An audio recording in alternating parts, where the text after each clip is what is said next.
चलो शुरू करते हैं। पिछले क्लास में हम लोग पढ़े थे Newton third law of motion के बारे में कि एक्शन के बराबर क्या होता है रिएक्शन। एक्शन और रिएक्शन दोनों क्या काम करते हैं एक साथ, दिखाए थे ना कि कोई पहले और बाद में काम नहीं करता है। एक्शन और रिएक्शन दोनों एक साथ काम करते हैं, दोनों अलग अलग बॉडी पर काम करता है कि नहीं। एक्शन अगर पहला पर हो दूसरा, तो रिएक्शन आपका दूसरा बॉडी पर होगा। ये सब बात लिखवाए थे कि दोनों का मैग्नीट्यूड क्या होता है सेम होता है, दोनों का नेचर भी क्या होता है सेम। पुल होगा तो पुल, पुश होगा तो पुश, सही कि नहीं।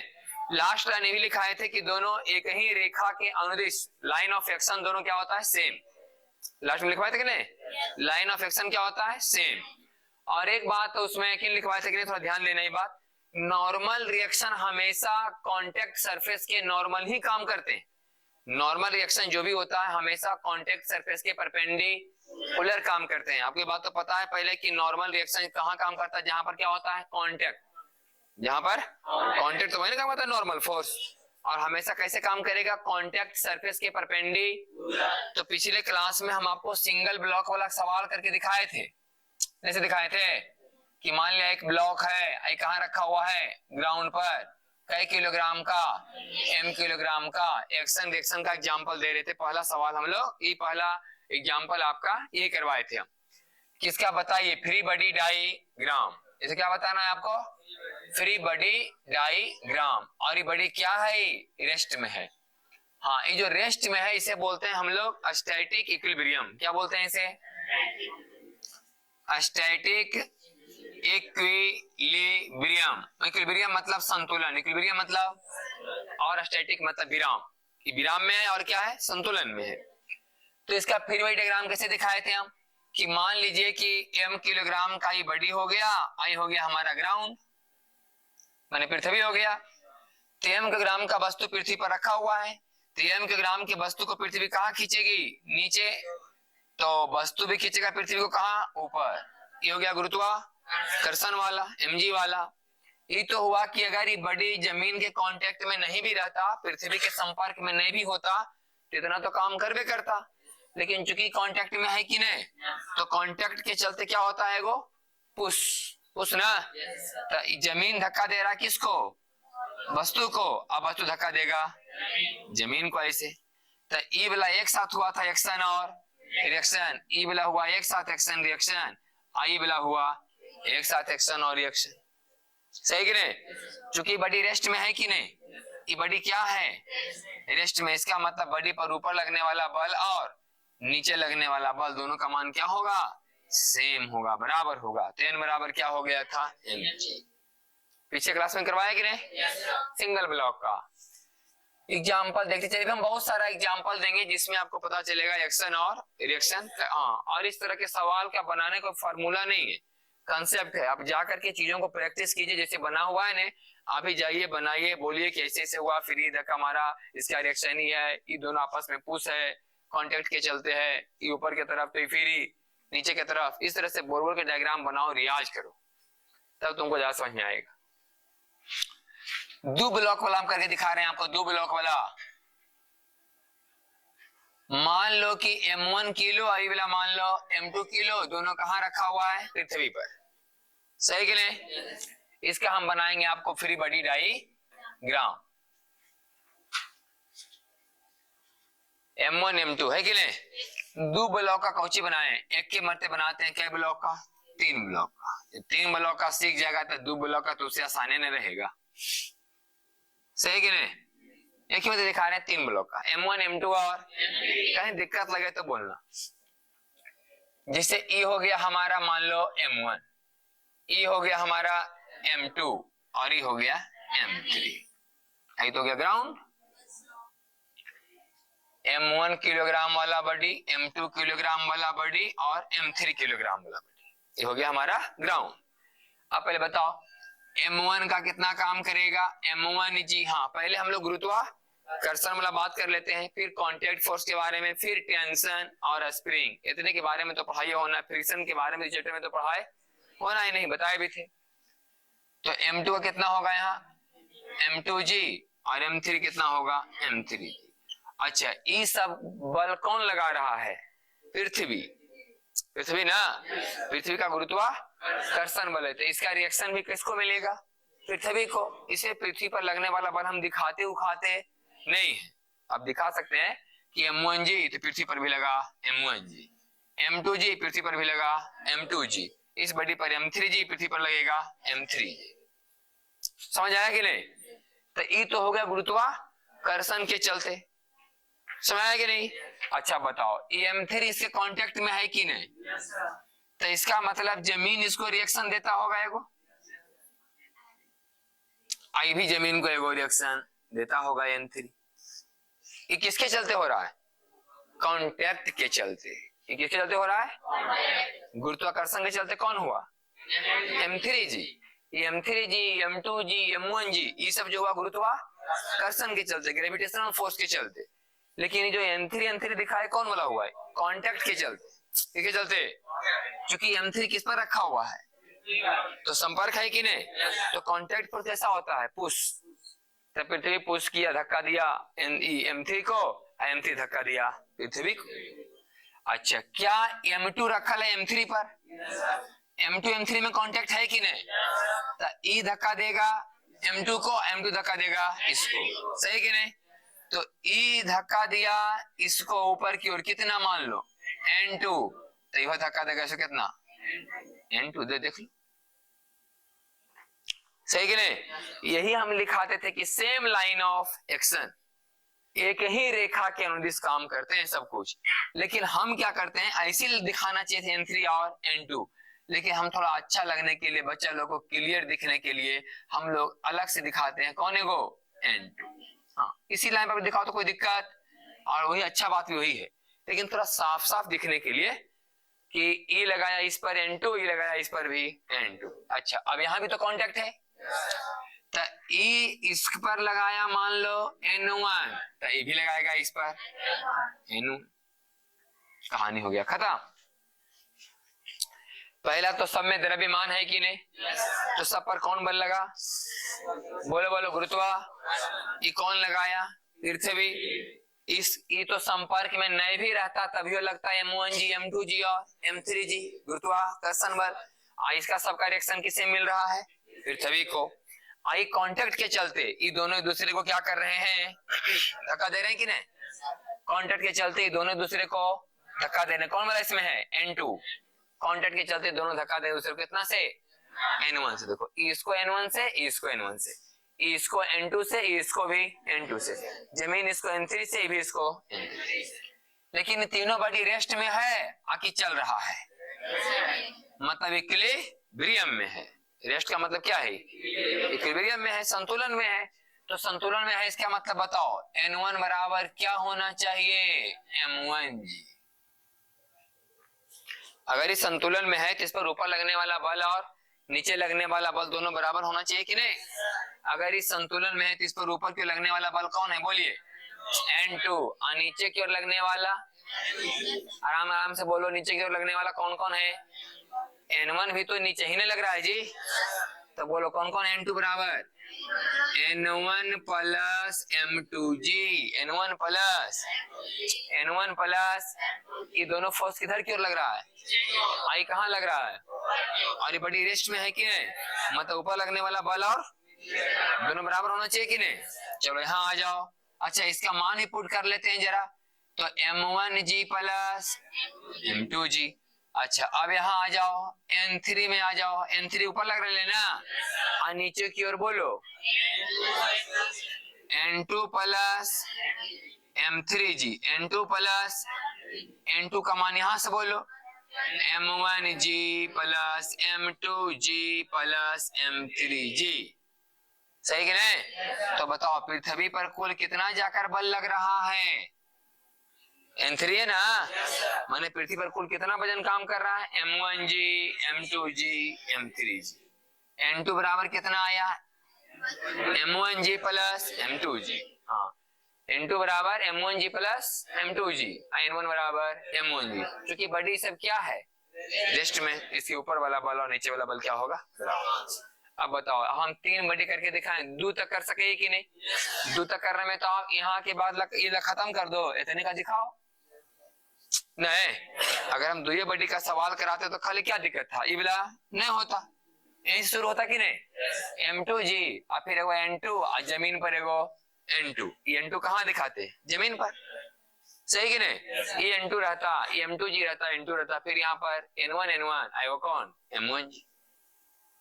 क्लियर हुआ कि नहीं, ऐसे आसान आसान सब करा रहे हैं। अच्छा अगला देखो, तीसरा एग्जांपल ना होगा ये दूसरा करके दिखाएं। इस सब का प्रैक्टिस करो, घर में जाकर बनाओ तब सीखेगा, फार्मूला नहीं, सब आसान करवा रहे हैं एकदम।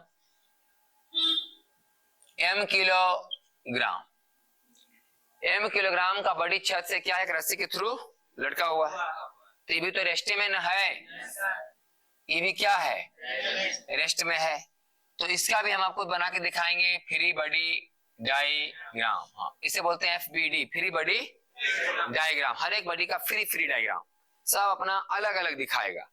जैसे आपको दिखा रहे हैं, छत का अलग दिखाएंगे, रस्सी का अलग दिखाएंगे और वस्तु का अलग दिखाएंगे। अब बताओ वस्तु क्या किलो का, तो M किलो के वस्तु को पृथ्वी कहाँ खींचेगी, mg, सही कि नहीं, ये गुरुत्वाकर्षण बल, तो गुरुत्वाकर्षण बल लगाएगा mg, तो पृथ्वी पर भी कितना लगता होगा वो इसे, लेकिन हम पृथ्वी वाला दिखाते उखाते नहीं, क्या दिखाने से फायदा, पृथ्वी को थोड़ा ना चलाना है। अच्छा अब बताओ कि वस्तु और रस्सी के बीच में कांटेक्ट है कि नहीं, तो रस्सी वाला बल कैसा होता है, पुल, एक दूसरे को खींचने वाला, कांटेक्ट वाला कैसा होता है, पुश, ये धक्का वाला है ना। हाँ, ये दोनों के बीच में संपर्क है, तो देखो N1 N है कि नहीं, ये मुंह कर खड़ा है N1, ये नीचे मुंह कर खड़ा है N1, N2 ऊपर मुंह के लिए, N2 नीचे, N3 ऊपर और N3, हाँ दो आदमी, एक आदमी उधर मुंह के लिए, एक आदमी उधर, ये है क्या, विकर्षण, दोनों में क्या हो रहा है, पुश, धक्का दे रहा है दूसरे को, और दोनों मुंह एक तरफ पे खड़ा, क्या मतलब दोनों में अट्रैक्शन, पुल वाला बात हो, खिंचाव वाला, तो रस्सी वाला क्या होता है, खिंचाव ना, इसलिए ऐसे सोचो कि रस्सी खींच रहा है वस्तु को और वस्तु खींच रहा है कितना से, 30 से, रस्सी वाला में T दिखाते हैं ना। हाँ अब हम क्या समझाते थे कि रस्सी के इस किनारे और उस किनारे, यहाँ भी तो है कांटेक्ट है, रस्सी का कांटेक्ट वस्तु से भी है, रस्सी का कांटेक्ट छत से भी है, तो रस्सी वस्तु को भी खींचता होगा और वस्तु रस्सी को, फिर रस्सी छत को और छत, हाँ अब बात ही हम समझाते थे, पीछे हम करवाए हैं भी बात कि देखो जी, अगर यहाँ पर T है तो यहाँ भी कितना होगा, T, कब, अगर रस्सी में कोई वजन नहीं हो, रस्सी कैसा है, रस्सी आइडियल, रस्सी कैसा है, आइडियल स्ट्रिंग इसको बोलते थे, इसके बारे में चर्चा हुआ है पीछे, किन्हें कराया इसके बारे में, आइडियल मतलब मासलेस, में रस्सी में वजन द्रव्यमान नहीं है, इसमें कोई वजन नहीं है, भार नहीं उसका, अगर रस्सी में वजन होगा तो यहाँ पर लेना होगा T1, यहाँ कर देंगे T2, अगर रस्सी में क्या रहेगा, मास, 1 किलो का है, आधा किलो का है, 250 ग्राम का रस्सी है, अगर ऐसा रहा तो यहाँ पर T लेंगे, तो यहाँ पर T नहीं लेंगे, क्योंकि यहाँ पर फिर रस्सी का भी वजन जुटेगा ना, हम रस्सी का वजन दिखाए हैं नहीं, इसका मतलब रस्सी आइडियल है, रस्सी कैसा है, आइडियल स्ट्रिंग जिसमें कोई द्रव्यमान, तो जब रस्सी में कोई द्रव्यमान नहीं हो, इसका मतलब रस्सी में कहीं भी जाओ तो टेंशन का मान क्या मिलेगा आपको, सेम, जितना टेंशन यहाँ उतना ही टेंशन यहाँ। नहीं हम बताते बाल्टी वाला कहानी, कि हम लोग बाल्टी को ले जा करके, छोटा बच्चा भारी बाल्टी उठा ले, ऐसे एकदम लपल रहेगा ऐसे, तो यहाँ पर ज्यादा दर्द करेगा, क्योंकि ये बाल्टी का तो वजन हो किया, अपने जितना इसका वजन भी यहाँ काम कर जाएगा, मतलब जितना टेंशन यहाँ उतना टेंशन यहाँ नहीं है, यहाँ ज्यादा टेंशन है और यहाँ कम, यहाँ खाली बाल्टी का वजन, यहाँ पर बाल्टी का प्लस इतना हाथ का भी वजन, लेकिन इसमें हम मान लें कि द्रव्यमान, मतलब जितना लोड यहाँ उतना ही लोड यहाँ भी है, सही कि नहीं, पीछे डिस्कस किए थे। तो अब बताओ, ये तो रेस्ट में है, बताओ रेस्ट का मतलब क्या हुआ, क्या हुआ, T बराबर mg, बड़ी क्या है ये, रेस्ट में, मतलब इक्विलिब्रियम में, कोई बड़ी संतुलन में तब रहेगा, उस पर लगने वाला कुल फोर्स का मान 0, मतलब जितना ऊपर लग रहा उतना ही, तो T बराबर क्या लिखाएगा, mg, रस्सी तो रेस्ट में है ही, ऐसे भी ऊपर भी T नीचे भी, बोले छत पर कितना वजन लग रहा है, T का मान, मैंने पूरा लोड छत पर जा रहा है, सही कि नहीं। तो हम कराएं, एक ब्लॉक लटका हुआ था, इस तरह से हम 2 ब्लॉक वाला नहीं करवाएंगे, डायरेक्ट कराएंगे कई ब्लॉक वाला, 3 ब्लॉक वाला। अब सुनो पहले, यहाँ ये तो पिछला क्लास में लिखा हुआ है नहीं, दिखाते कि नहीं? इसको मिटा देते हैं, ये तो लिखा है, तो समझा देते खाली शुरू से थोड़ा। तो अब हम एक रस्सी का सवाल करके दिखाएं। अब 2 गोला नहीं करेंगे, कौन करेंगे डायरेक्ट? हाँ, जब 3 गोला कर लेंगे 2 गोला भी आपका हो जाएगा। तो हम 3 गोला करके दिखा रहे हैं आपको, ध्यान से समझिएगा। एग्जाम्पल क्या हो जाएगा? ये चौथा, ये हो गया छत, एक ब्लॉक ही इसे बंधा हुआ है, इसे बंधा हुआ है। ये वाला मान लो कि इसका द्रव्यमान कितना है? m1 किलो का है, और ये वाला m2 किलो का, और ये वाला m3 किलो का। इसका हम अलग से नहीं दिखा रहे हैं, इस बार इसी में दिखा रहे हैं। ध्यान सुनो, पहले तो m1 का बोलो नीचे को, m1g, m2 का बोलो m2g, m3 का बोलो। ये सब कौन वाला बल हुआ? गुरुत्वाकर्षण वाला हो गया, ग्रेविटेशनल फोर्स हो गया कि नहीं? अच्छा, ये सब बल कौन लगा रहा है? पृथ्वी ना, पृथ्वी का गुरुत्व। तो जितना बल पृथ्वी इस वस्तु पर लगा रही, उतना ही बल वस्तु कहाँ लगा रहा होगा? लेकिन हम पृथ्वी का दिखाते उखाते, क्योंकि पृथ्वी पर बल लगा, ऊपर से क्या होना जाना है? पृथ्वी को चलाना है हमको। सॉल्व किसे करना है? बॉडी का ना सॉल्व करना है। आप बताओ, रस्सी वाला कहानी, तो रस्सी से बंधा हुआ है कि नहीं? इसका मतलब रस्सी खींचता होगा वस्तु को, और वस्तु खींचता होगा। मान लो टेंशन कितना है। अब चूंकि रस्सी में तो वजन, हाँ, हम कौन स्ट्रिंग के बारे में पढ़ रहे हैं? हाँ, हम बोले चाहे नहीं, ये बात समझ लेना कि सब कौन स्ट्रिंग है ये सब। हाँ, और अभी हम भी बता रहे हैं कि तीनों के तीनों कौन स्ट्रिंग है? आइडियल। रस्सी में वजन, तो बताओ ई पट्टी T1, तो ई पट्टी भी T1 ना।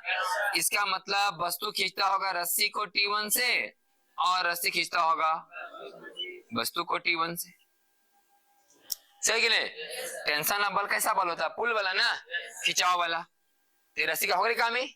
अच्छा, अब तो रस्सी दूसरा है ना। तो अब मान लो कि ई रस्सी और वस्तु के बीच, वस्तु खींच रहा है रस्सी को कितना से, और रस्सी खींच रहा वस्तु को भी T2 से। लेकिन अच्छा, ये रस्सी में वजन है, एक मतलब फिर वही बात, रस्सी खींच रहा है वस्तु को T2 से, अब वस्तु खींच रहा है रस्सी को भी T2 से। एक रस्सी नहीं? हाँ, बीच में मास है नहीं, यहाँ मास है कि नहीं बीच में? इसलिए पटी T1 है, पटी T2 हो गया। यहाँ मास है, इसलिए यहाँ T1, तो यहाँ भी T1। अब बताओ T2, फिर बीच में मास आ गई। अब देखो, रस्सी को खींचेगा, रस्सी खींचेगा वस्तु को, यहाँ कितना नाम देंगे? हाँ, क्योंकि रस्सी बदल गई ना, T3, और यहाँ भी T3। रस्सी खींचेगा छत को, और छत खींचेगा रस्सी को, हो गई T3। बुझाया कि नहीं? पहले दिखा दिए M1G, M2G, M3G। पहले कौन कौन दिखाए हम? M1G, M2G और M3G। कहानी खत्म। गुरुत्वाकर्षण, तो जितना बल पृथ्वी इस पर लगा रही है, उतना ही बल पृथ्वी पर लगा लेगा। अब देखो यहाँ, चूंकि रस्सी का कांटेक्ट किससे है? वस्तु से, तो वस्तु खींचा रस्सी को, रस्सी खींचा वस्तु को। यहाँ रस्सी कांटेक्ट किससे है? वस्तु से। रस्सी खींचा, अब वस्तु खींचा, दोनों तरफ टेंशन सेम इसलिए लिए क्योंकि रस्सी में कोई द्रव्यमान। फिर यहाँ आ जाओ, रस्सी और वस्तु में कांटेक्ट है कि नहीं? तो रस्सी खींचा और वस्तु खींच लिया, फिर रस्सी का यहाँ भी तो कांटेक्ट है। फिर वही बात, वस्तु खींचा और रस्सी खींचा वस्तु को। चूंकि यहाँ T2 इसीलिए क्योंकि रस्सी में फिर वजन नहीं है। फिर सेम काम यहाँ दोहराए कि रस्सी खींच रहा वस्तु को T3 से, वस्तु खींच रहा रस्सी को T3 से। फिर यहाँ भी कांटेक्ट है रहे छत के साथ रस्सी का, तो रस्सी खींचा छत को T3 से, छत खींचा रस्सी को T3 से। क्या ऐसा बॉडी रेस्ट में है कि नहीं? अब बताओ, अगर रेस्ट में है तो रस्सी पर ही वस्तु पर ऊपर कितना लग रहा है? वस्तु पर ऊपर की ओर कितना लग रहा है? और नीचे की ओर? तो बोलो क्या लिखाना चाहिए? T1 बराबर M1G दिखाना चाहिए कि नहीं? जितना फोर्स लग रहा है वस्तु पर ऊपर, उतना ही कहाँ लगना चाहिए? तने रेस्ट में हुआ, तो T1 बराबर कितना हुआ? M1G हो गया। T1 बराबर M1G। अब बताना ध्यान से, यहाँ वस्तु पर ऊपर कितना लग रहा है और नीचे की ओर? बोलो ध्यान से, ध्यान से। हम घेर देते हैं, उसके बाद देख के बोलना। ये तो हो गया वस्तु का। अभी वस्तु पर देखना, बल ऊपर लगने वाला और नीचे लगने वाला। अब बोलो, बोलो बोलो, T2 बराबर बोलो M2G प्लस, ये तो रस्सी पर लग रहा है ना, वस्तु पे कौन कौन लग रहा है? T1 और किधर की ओर और ऊपर की ओर, तो बोलो ना T2 बराबर बोलो M2G प्लस और T1 बराबर, इसलिए M2G प्लस M2G प्लस। अब यहाँ आ जाओ, इस वाला वस्तु का देखो, इस वस्तु पर ऊपर कितना लग रहा है? T3 और नीचे की ओर M3G और कौन? T2, M3G और कौन? तो बोलो T3 बराबर क्या लिखाएगा? M3G प्लस T2, तो T3 बराबर M3G प्लस T2 के बदले बोलो M2G प्लस, ये आंसर आ गया किसका? T3 का। अगर सवाल रहेगा तो ये सब रहेगा कि T1 का मान बताएं, इस रस्सी में लगने वाला टेंशन का मान बताएं, मैंने T2 का मान बताएं, इस रस्सी में लगने वाला टेंशन का मान बताएं, मतलब T3 का मान बताएं। बोलो छत पर कितना वजन पड़ रहा है? हाँ, ये वाला वजन पड़ रहा है। तीनों वस्तु का वजन कहाँ जा रहा है? छत। देख लो M1G, M2G, M3G। समझ आया कि नहीं? ये आसान कराया एकदम, कॉन्टेक्ट वाला और कौन वाला? रस्सी वाला। लिखो पहले इसको।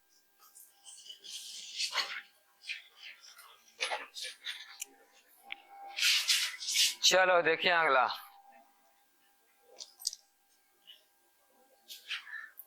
तुम दोनों बैठा है तो पढ़ाने में डिस्टर्ब तो करवे करेगा, तो चलो देखो पांचवा एग्जाम्पल, ध्यान सुनो सब, यहाँ आसानी करा रहे हैं अभी। जैसे कि मान लो कि एक आदमी है,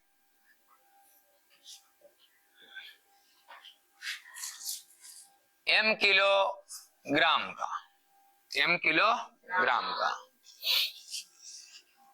जो कि छत से लटकता हुआ एक रस्सी पर बल देके खड़ा है। छत से लटकता हुआ एक रस्सी पर बल दे करके खड़ा है।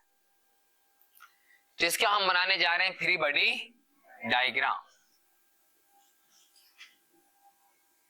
कैसे कैसे बल लग रहा है, ध्यान से देखो। ये तो हो गया आदमी के बारे में, सही के नहीं? ये हो गया ग्राउंड, ये हो गया छत, और ये हो गया रस्सी। ध्यान सुनते चलो। एक तो बात पक्का है कि इस आदमी पर कितना बल लगता होगा? mg। नहीं, ये कहां लग रहा है? mg नीचे की ओर, और एक mg कहां लगता होगा? हाँ, पृथ्वी के केंद्र में, पृथ्वी के केंद्र में ना, समझ में आया कि नहीं? तो mg वो तो हम दिखाते नहीं पृथ्वी वाला। अच्छा, दूसरा कांटेक्ट है कि नहीं? तो कांटेक्ट के चलते ये बात समझना पक्का तुम, जैसे कि mg यहाँ लग रहा है कि नहीं, तो इसके बदले कि mg कहाँ लगता होगा? पृथ्वी के केंद्र। देखो छोटा वाला g के फॉर्मूला में लिखाता था gm/r²। पृथ्वी की त्रिज्या है ना, इसका मतलब दूरी कहाँ से नापा है? सेंटर से, पृथ्वी के सेंटर से। हाँ, जहां पर हम लाए थे ना पीछे बेसिक पढ़ाए थे, g बराबर gm/r², वहां तुम देखना पृथ्वी के सेंटर से दूरी मापे थे हम, है कि नहीं? हाँ, कि यहाँ पर वस्तु रखल है, ये वस्तु को पृथ्वी खींच रही अंदर की ओर, खींच रहा है पृथ्वी को ऊपर की ओर। तो ये जो हम mg दिखाएंगे, mg के बदले रिएक्शन कहाँ है? वो mg है ना, वो कहाँ है? पृथ्वी के केंद्र पर है, सतह पर नहीं है। लेकिन कांटेक्ट कहां से है? सतह से। कांटेक्ट कहां से है? सतह से। तो कांटेक्ट के चलते इस पर एगो रिएक्शन n, तो पृथ्वी पर भी एगो है कि नहीं? बार बोल रहे हैं कांटेक्ट फोर्स ऐसा फोर्स होता है पुश, जैसे कि वस्तु का जमीन से संपर्क है कि नहीं, एक मतलब वस्तु धक्का दे रहा है जमीन को, जमीन धक्का दे रहा है वस्तु को। आई तो गुरुत्वाकर्षण काल के खेला है, वो तो कांटेक्ट रहे या गुरुत्वाकर्षण हमेशा काम करता, पृथ्वी का केंद्र हमें खींचती है, पृथ्वी खींचती है हम लोग को अपने केंद्र की ओर, और हम पृथ्वी केंद्र को अपनी ओर। तो केंद्र दिखाते नहीं mg के बदले, mg नहीं दिखाते। अच्छा, अब यहाँ कांटेक्ट है ना, मतलब कि रस्सी खींच रहा है ए, आदमी खींच रहा है रस्सी को टी से, और रस्सी खींच रहा होगा आदमी को टी से, है कि नहीं? रस्सी वाला बल, ये जो बल कैसा होता है? खींचने वाला। अब यहाँ दीवार से भी कांटेक्ट रस्सी का ना, छत से, तो छत को खींचेगा रस्सी कितना से? आई भी खींचे कितना से? टी से। देख रस्सी का कांटेक्ट छत से है कि नहीं? तो रस्सी खींच रहा है छत को, छत खींच रहा है। हाँ, ये हो गया पुल जैसा, ये भी हो गया पुल जैसा, ये दोनों हो गया पुश के जैसा। अब आदमी के बारे में बताओ। ये तो आदमी रेस्ट में ना खड़ा है भाई, ये आदमी क्या है? रेस्ट में। इसका मतलब आदमी पर ऊपर लगने वाला बल कौन कौन हुआ? बोलो। N plus T. देखो देखो आदमी पर ऊपर की ओर लगने वाला बल कौन कौन है? N plus T, N plus, और नीचे लगने वाला, इसलिए N बराबर। हाँ, ये आदमी कितना वजन दे रहा है जमीन पर? हाँ, mg नहीं, पूरा वजन दे रहा है? नहीं, पूरा वजन से थोड़ा कम, माइनस टी। जब आप डायमेंशन पढ़ रहे थे, जब डायमेंशन लिखा रहे थे नॉर्मल रिएक्शन और टेंशन का, तो इस बात हम उसमें थोड़ा थोड़ा चर्चा करते थे कि किसी भी जमीन पर अगर ऐसे सिंपल खड़ा है तो हमारा पूरा वजन जमीन पर पड़ेगा, लेकिन मान लो कोई रस्सी लटका हुआ उसमें लद के खड़ा हो जाएंगे तो पूरा वजन जमीन पर जाता है। जितना इधर लदलिए है, बल दिलिए है, उतना वहां कम थे ना। तो ये कितना रस्सी पर वजन दिया था? तो देखो पूरा वजन में टी कमले की नहीं, इसका मतलब जमीन पर जो वजन पड़ता होगा पूरा वजन से थोड़ा कम। कितना कम? जितना आप वजन रस्सी पर दे रहे हैं। N बराबर mg माइनस टी। समझ आया कि नहीं? एक और देखो,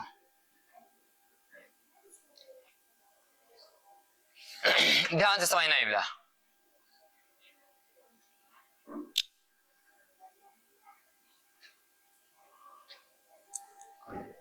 कल क्लास छोड़ेगा नहीं, अच्छा अच्छा 2 एग्जाम्पल करके दिखाएंगे एकदम।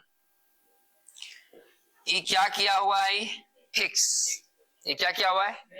फिक्स। इसको बोलते हैं इंक्लाइन प्लेन। इंक्लाइन प्लेन, आनत तल, हिंदी में बोलते हैं आनत तल, लेकिन ये फिक्स कहलाई, हिलेगा नहीं था, ऐसा है। यहां पर लगा हुआ है एगो रड, उसी में क्या लगा हुआ है? एगो रड, और रड में लगा हुआ है एगो रस्सी, और रस्सी में बंधा हुआ है एगो वस्तु। कई किलोग्राम का? आइए कौन कितना है? थीटा। सब कुछ आगे समझ में? आइए जो सतह है कैसा है? स्मूथ। हम तो बार बार बोल रहे हैं बात कि इस पूरे चैप्टर में पढ़ाई होगा तो यह मान के चलना है कि कहीं रुखड़ापन नहीं है, कहीं घर्षण नहीं, साफ सतह चिकना है।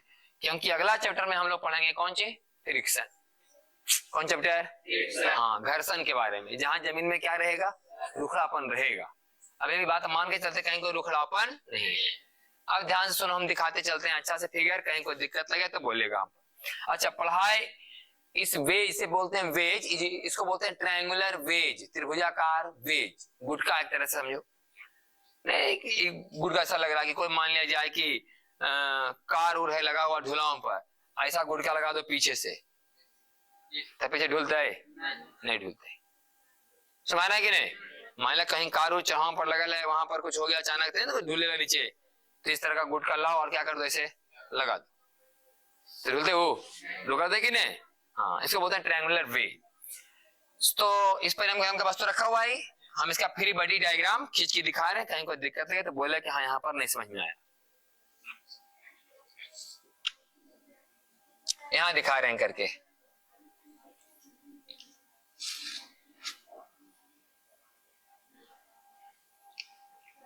ये तो हो गया फिक्स चीज ना, ठीक। पढ़ाई तो वस्तु का ना होना है, ये हो गया वस्तु। फिगर अच्छा बने इसीलिए हम ऐसा कर रहे हैं।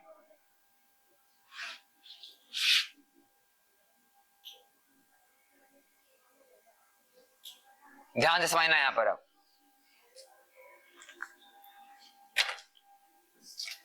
एक तो वस्तु का वजन कहां काम करेगा? देख लो भाई, सही कि नहीं? क्या हुआ?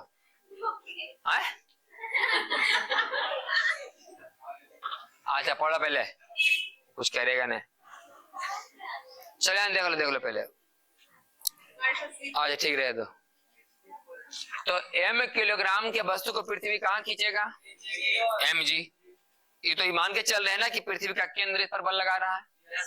पृथ्वी कहाँ खींच रही थी अपने? ये भी पृथ्वी को अपने, ये मतलब मैंने ये भी खींचा पृथ्वी के केंद्र को अपनी को। तो ये बोला एक्स है ना, वो बोला, लेकिन पृथ्वी वाला mg नहीं ना दिखाते हम लोग।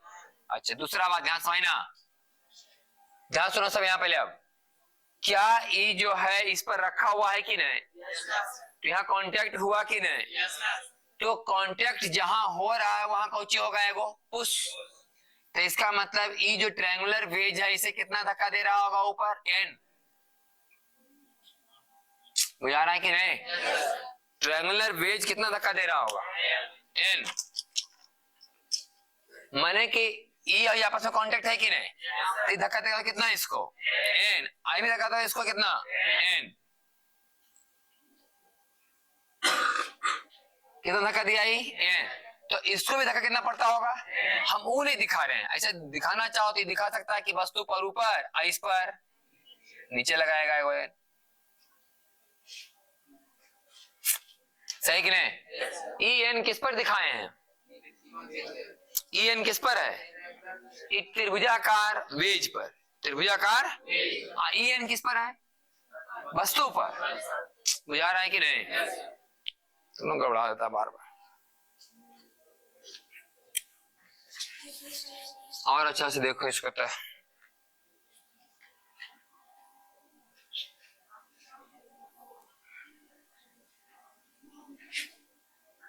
अब ये सब कुछ अलग अलग।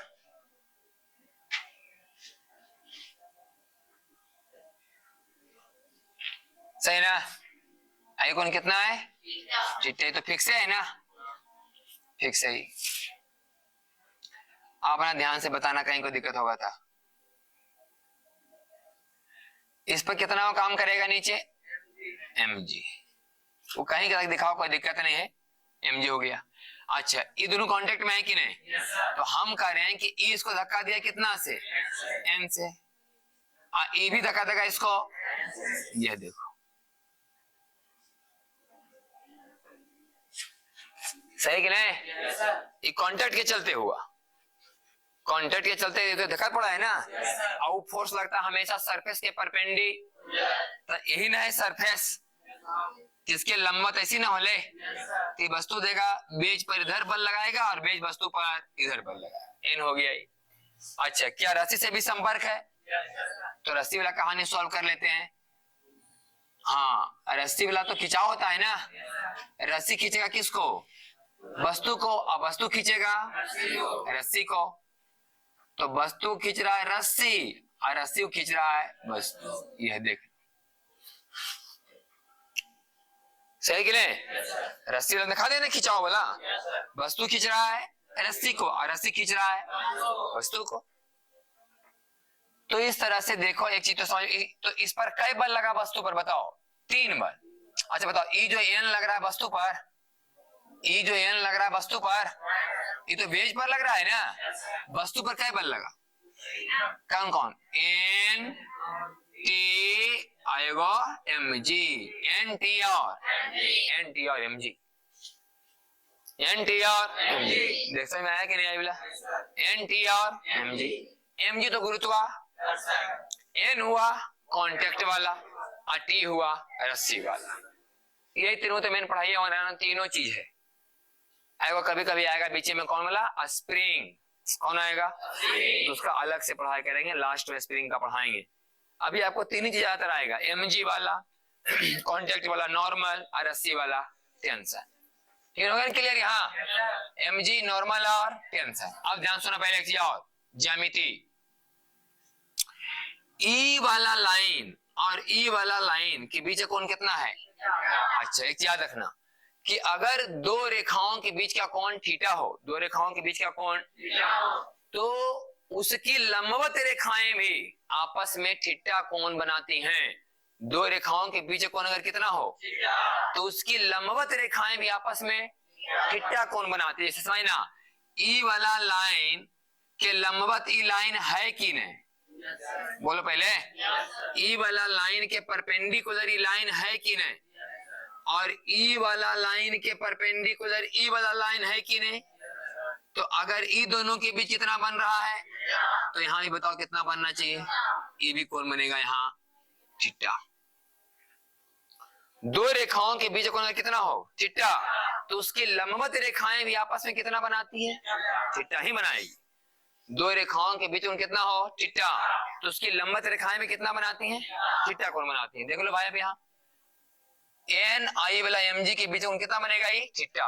अब हम थोड़ा सा आसान तरीका से आपको समझाएंगे एकदम। ई मान लो कि वस्तु हो गया, तो वस्तु पर से कितना बल लग रहा है, बोल एम जी लग रहा है कि नहीं। अच्छा, ई सामने जो लाइन ऐसे गया है तो इस पर यहाँ कितना लग रहा है, वो एन लग रहा है कि नहीं। ई वाला एन तो लग रहा है बेज पर ना, हम तो पढ़ रहे वस्तु का ना, तो वस्तु पर एन लगा। और क्या एगो टेंशन लग रहा है इधर, ऐसी पढ़ाई है कि नहीं। आइए कौन कितना है थीटा, ये कौन कितना है थीटा। देख लो यही वस्तु का खेला है। ये जो वस्तु है यहाँ पर इसको मान लिया बिंदु जैसा, ये जो वस्तु से क्या मान लिया ना बिंदु जैसा, एम जी तो बोले एम जी। और आपका आएगा नॉर्मल, देखो नॉर्मल आएगा टेंशन। अच्छा आपको अच्छा समझ में आएगा। हमने क्या करते हैं कि इसको मान ले मेन रूप से एगो समझो एक्स एक्सिस, इसको मान लेते हैं वाई एक्स, ऐसे मान रहे हैं। ऐसा करने से क्या फायदा हुआ नहीं कि ये आ गया लाइन पर, ये भी आ गया, तो कोना को लिखाने कौन भागा, एम जी। आप पढ़ते ना वेक्टर कि जो वेक्टर कोना कोनी में चला जाए उसे क्या करो पहले तोड़ो, नहीं। अब तुम बोल सकता कि सर इसको काहे नहीं मानने एक्स एक्सिस, एकरे मानते आप एक्स एक्सिस नहीं, इसको मानते बाई एक्सिस, तो यह ना खा लिया था मेन लाइन पर, तो इसको भी तोड़े पड़ता और इसको भी तोड़े पड़ता। हम इसे बचने के लिए क्या सोचे कि इसी को मान लो कौन एक्सिस, एक्स एक्सिस जैसा मान लो, इसको मान लो कैसा एक्सिस, तो इसे तोड़े से बच गई ना। ये आ गए एक्सिस पर, ये भी आ गए एक्सिस पर, तो तोड़े खाली कौन बचले, एम जी। पढ़ा ना वेक्टर वाला। तो बताओ एम जी को तोड़ेंगे तो इन्हें क्या लिखाना चाहिए, एम जी कॉस थीटा। अरे याद आ रहा है कि नहीं, जिनसे थीटा बनता है उधर क्या लिखाता है, एम जी कॉस थीटा, और इधर एम जी। अच्छा ये बताओ ये वस्तु चल रहा है कि रुकल है, रुकले है ना। ये वस्तु क्या है, रुका हुआ है। इसका मतलब ये हुआ कि टी के बराबर कौन हुआ, एम जी साइन। आयन के बराबर कौन हुआ, एम जी कॉस थीटा। हुआ कि नहीं हुआ। अगर ये वस्तु रुका हो तो टी के बराबर कौन हुआ, आयन के बराबर। लिख देंगे लास्ट में कि टी बराबर एम जी, आयन बराबर।